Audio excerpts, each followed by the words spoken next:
La joie et l'amour étaient au rendez-vous de la première édition de la Grande Fête des Moissons de la paroisse Jésus-Christ est mon roi, Biléou SBJ Oshofa de Calavi Aïtchédi. Une célébration effective qui vient après l'organisation de 4 fêtes d'action de grâce. Pour le premier responsable de cette paroisse, l'objectif fondamental de la célébration est d'obéir à un ordre divin, car cette célébration vient de Dieu et c'est d'ailleurs une injonction du Créateur.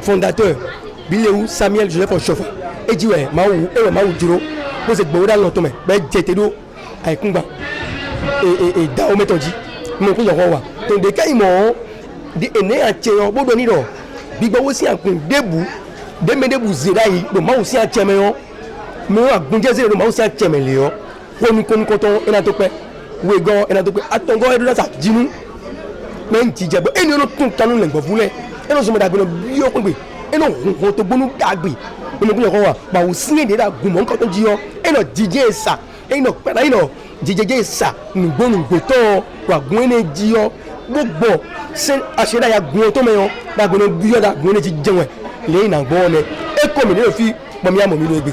L'occasion a été donnée au vénérable suprême évangéliste Herman Agbadigan d'instruire le peuple de Dieu. Il a exhorté, étant sur le pupitre de la prédication, à tout mettre en œuvre pour bénéficier de la grâce céleste en orientant toutes les actions vers le ciel, notre demeure. Ni à mon point, ben prophète Gassi Temenou et Dion, à la date du Malou Koni non sauté, ben si Gambé, il s'est rougé autour. Est-ce que c'est comme ça que nous pouvons orienter nos actions vers le ciel, notre demeure? Non. Non. Fille Jésus, non. Mais sinon, pour nous, alors, il n'y a quoi. Dis-moi, Grenat, à quoi? Pour donc, pour déjà y tourne azae bezan pour finir notre fiena di gadia matre tout bado quand on va au bési on a d'autres des bado koni nos autres on a d'autres ko be na bo nos autres on a d'autres ko no la gamwe do a do ten ton me ba amoro pepe da siton e mi na wa no wi nwenele o bisisi yo ete wana bia kaja e wezo bo we manu konde gbe to mi abesi si so e do me do nubo e treza lo lu kogo duo e o pe mo go honiyan be ka do vivo e bo so budo e na bia honta no ton me do e no hu me do no be si bo ka be no si alo wi no na lo bo ka do vivo a donner et il vous sera donné. Autant dit, si vous ne donnez rien, rien ne vous sera donné. Donnez! Donnez! Et il vous sera donné. Donnez! Et il vous sera donné. On versera dans votre sein. Et l'on doit contrôler Zami. Une bonne mesure. Et l'on dirait garder assez. Vous direz n'a pas sans le fils d'Agoum. Jésus-Christ est mon roi, ton dit. Nous dirait garder assez. Bo dire bois contre fio da gondio da zan e akizan konto gbeyo e lo dire ka mo nko to la se bo dire bo kuna na jeji vitu mwele bo sere yo ni makabe yo le ya kimeo alo bana bien mi no dire na e ti bo ni sekere e ko le sekere na ro Jean. Et au tombeau là, tombeau pevio oui, pevio. Bon, à Jean, au final tu vois autocar. Autocar là au final. Dionier là, supposons là que tombeau pevio ou les gars, nous très bien. Oui, alors sécurité, nous y a un nombre grand menti à qui me l'a. Donc, tout le monde s'écrit. Et le s'écrit, alors, vu où il y a un et à cette maintenant, hein?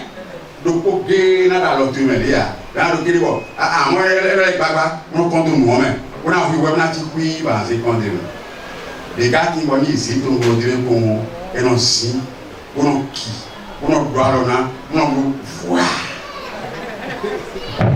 Les voisins, c'est que les mots qu'on doit faire, tout encore, tout le temps, il moment où il y a un là, il y a tout encore, il suffit. Et puis, il y a tout encore, ça dit que, ils ont tellement encore. Les voisins, c'est que les mots disent, ou encore, ouais, ma on a même, nous, on les dit.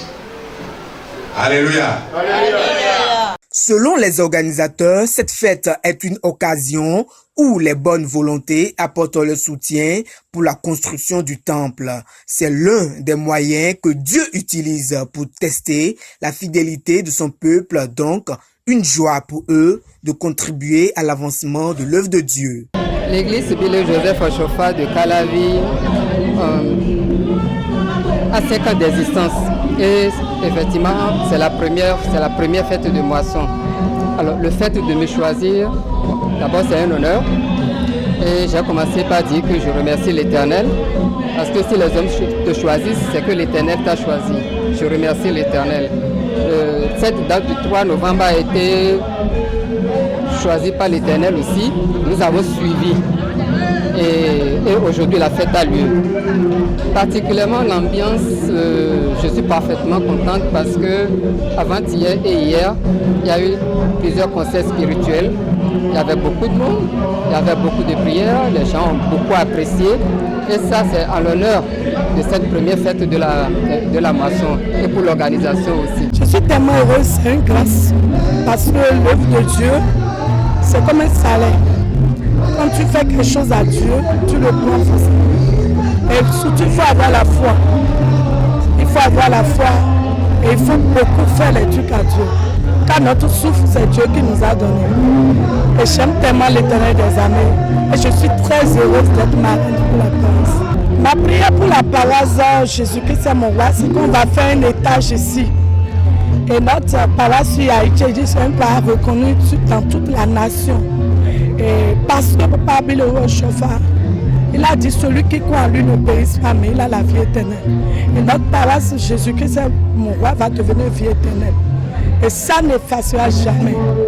Parce que l'Esprit de Dieu sera sur ça jusqu'à l'éternité. La cérémonie de la première édition de cette fête des moissons a débuté depuis le 1er novembre dernier avec des concerts spirituels pour connaître son apothéose ce dimanche 3 novembre 2024.